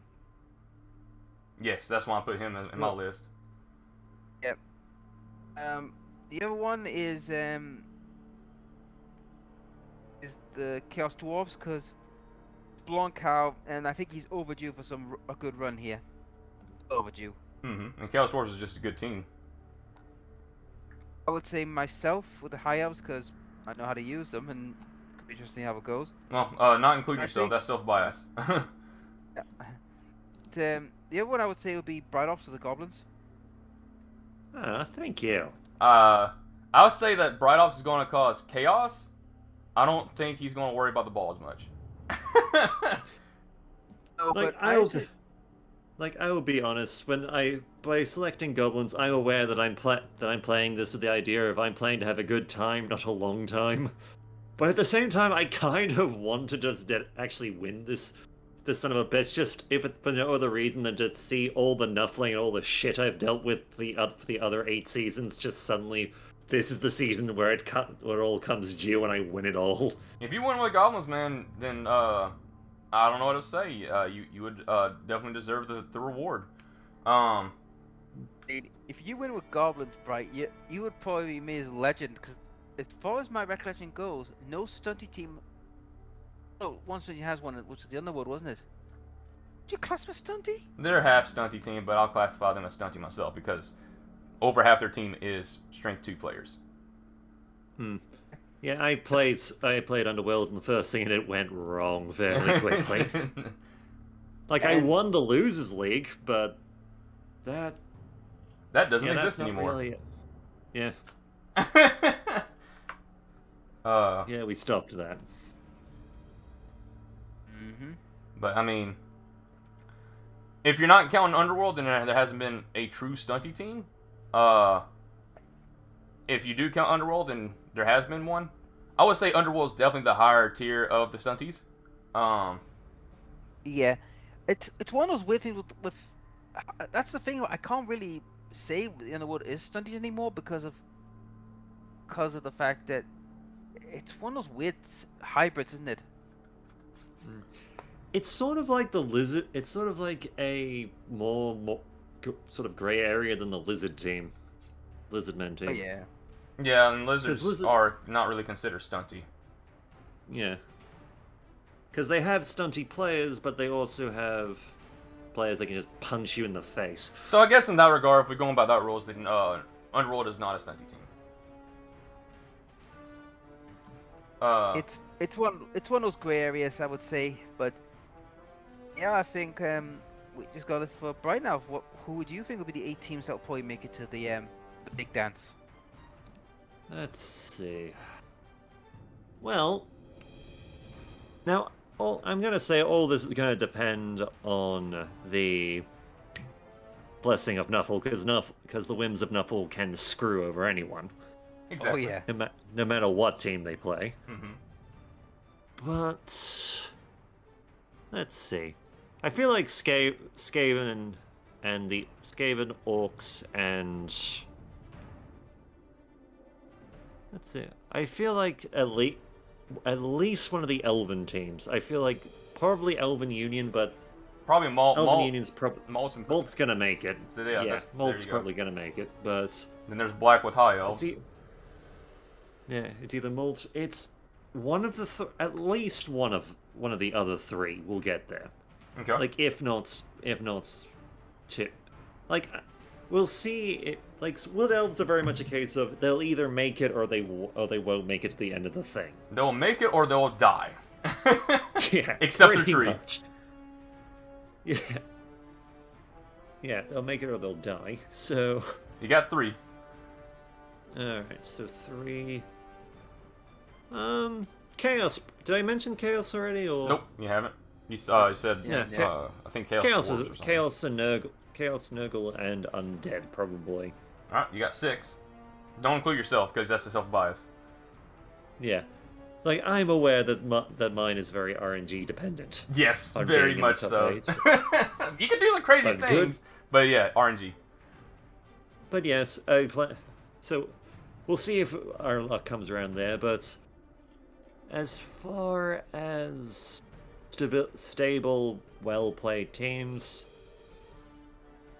well, it's kind of a toss-up because it'll either be. I don't really see Bretonians really making it. Okay. Like I know that they're a solid team, but they're just. I feel like they're just not gonna make it. So it would probably either be either the Dwarven teams or the Norse and human team. But it's not human, is it? It's bloody vampires now, isn't it? Yes. Oh, in that case, the 2 dwarves and the Norse team. Okay. All right. This is a decent spread for all of us. Like Norse is I will admit Norse is kind of one of those. It's kind of like a question mark 9. Spot, simply because it could either do really well, but it's also fully possible that it will go to that it will die and go to shit. True. Also, it seems like Caveman has created his team. He can send a request and I can accept it. Yeah, speak of the dwarves. Speak of the Norse. But yeah, either way, really good spread.